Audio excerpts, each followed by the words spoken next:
Okey, so tajuk kita yang seterusnya ialah indeks jisim badan ataupun dalam bahasa Inggerisnya kita panggil body mass index, okey, iaitu BMI.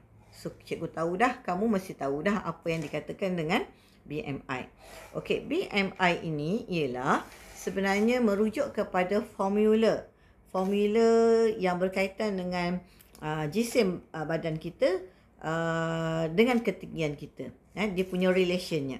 Okey, iaitu indeks jisim badan dikenali sebagai BMI, okey, iaitu ukuran jisim badan berbanding dengan ketinggian. Dia ada relation antara jisim badan, okey, dengan ketinggian kamu. Okey, so BMI ini boleh dikira dengan menggunakan rumus. Rumus yang atas ni. Okey, iaitu jisim badan kamu kena buat dalam kamu kena sukat dalam ataupun ukur dalam kilogram. Okey, dibahagikan dengan ketinggian, okey, dalam meter kuasa 2. Okey, so lepas ni kita tengok. Okey, so ini ialah contoh kategori-kategori, okey, mengikut BMI yang tertentu. Okey, katakanlah kamu kira, okey, berat badan kamu dibahagikan dengan ketinggian kamu kuasa 2, kamu dapat kurang daripada 18.5. Ini menunjukkan kurang jisim badan. Maksudnya underweight, kurang berat badan. Okey. Tetapi kalau kamu dalam lingkungan 18.5 hingga 24.9, ini dikategorikan sebagai jisim badan unggul. Maksudnya ideal lah. Maksudnya okey. Okey. Kalau 25 ke 29.9 berlebihan jisim badan. Ini berlebihan berat badan. Okey. Manakala 30 atau lebih BMI, ini kategori obes. So obes ini sangat bahaya sebab dia boleh mendapat risiko kencing manis, darah tinggi, penyakit jantung dan buah pinggang. Okey, seterusnya ialah bagaimana kita nak menginterpretasi jisim badan.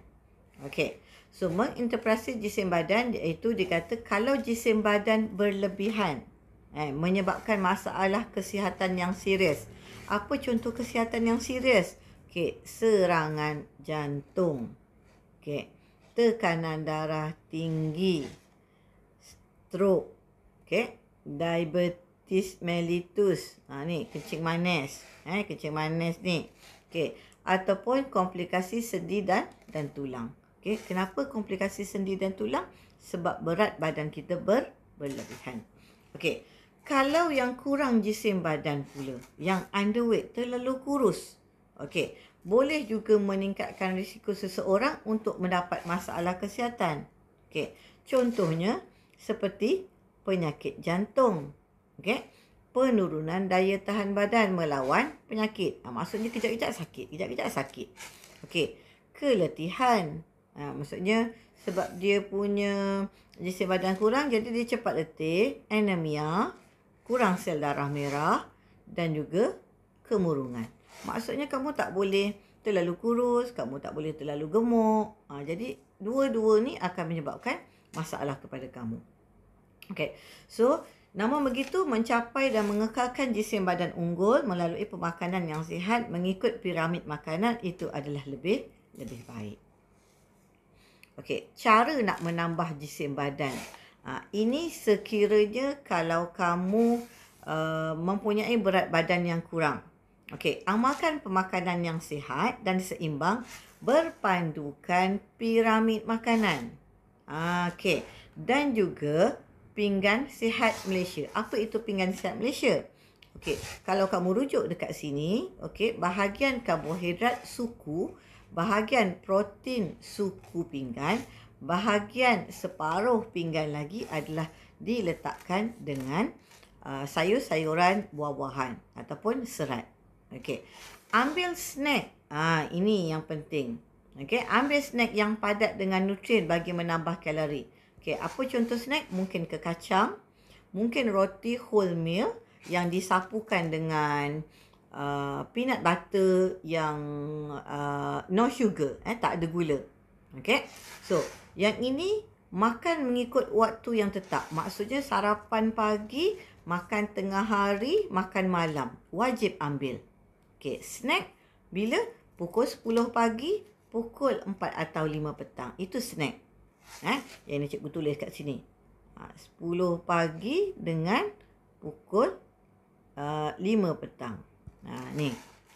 Yang ini breakfast, okay, lunch dan juga dinner.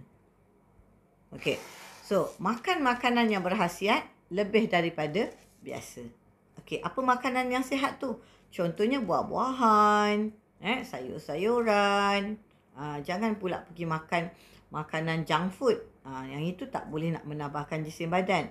Itu menambahkan lagi penyakit. Okey. Seterusnya, bagaimana nak menurunkan jisim badan? Ini bagi orang yang obes. Okey. Iaitu tetapkan sasaran yang realistik. Seperti 0.5 kilo turun dalam masa seminggu. Jangan banyak-banyak. Orang kata, sebulan aku nak turun 10 kilo. Tak boleh. Kenapa? Kalau kata makan pil kurus, itu bahaya. Sebab dia boleh menyebabkan kerosakan ginjal. Okey. Yang kedua, pantau rekod jisim anda seminggu sekali. Maksudnya hari Ahad kamu timbang. Kemudian hari Ahad minggu depan pula kamu timbang. Tak boleh timbang hari-hari. Okey. Sebab nanti bila kamu timbang hari-hari, kamu tak nampak penurunan, kamu akan rasa frust. Okey. Dan makan makanan yang sihat secara sederhana berdasarkan piramid makanan dan pinggan sihat Malaysia. Kita tahu orang yang berbadan besar ni kadang-kadang kita nampak makan banyak. Okey, jadi apa yang perlu kamu buat ialah gunakan suku separuh. Suku nasi, suku lagi protein, tak kiralah ayam ataupun ikan, dan separuh lagi adalah serat mengandungi buah-buahan ataupun sayur-sayuran. Okey, dan yang terakhir, buat beberapa perubahan dalam cara pemakanan, seperti cara penyediaan makanan. Okey, apa contoh cara penyediaan makanan? Mungkin selama ni kamu makan makanan yang bergoreng, makanan yang berminyak, makanan yang berlemak. Jadi cuba ubah kepada ikan steam, ayam bakar, sayur-sayuran tanpa yang bertumis, sayur-sayuran yang bukan masak lemak. So kita boleh ubah sikit demi sedikit, insya-Allah. Okey, selain itu, cara menurunkan jisim badan adalah kurangkan atau elakkan. Ini lebih bagus. Elakkan makanan yang tinggi kandungan gula atau lemak. Maksudnya air manis jangan ambil langsung. Kenapa? Nanti ada biasanya kadang-kadang orang tua cakap, tak boleh, nanti kita kurang gula. Tak. Bila kamu dah makan nasi, kamu dah makan buah-buahan, sebenarnya ada kandungan gula dalam tu. Jadi cukup untuk diri kita. Okey. Dan yang seterusnya ialah lakukan senaman secara sederhana. Okey, seperti berjalan laju, berbasikal, ataupun berenang. Okey, dan yang terakhir sebenarnya sangat penting ni, dapatkan sokongan dari orang-orang yang rapat. Contoh, kamu mak kamu, minta mak sokongan mak ataupun adik-beradik. Janganlah pula nanti kita diet. Tengok-tengok adik-beradik kita makan yang sedap-sedap. Tak bolehlah macam tu. Jadi kalau kata kita yang tak diet, abang ataupun kakak kita diet, mak kita kita kena support. Kita kena makan sama macam dia. Jadi kita makan sama macam dia bukan untuk kita diet, tapi untuk mengekalkan kesihatan. So sebenarnya kita dah habis dalam bab yang ketiga. Jadi selepas ini nanti cikgu akan berikan tutorial berkenaan dengan tajuk praktis formatif 3.4. Sekian, terima kasih. Assalamualaikum. Bye.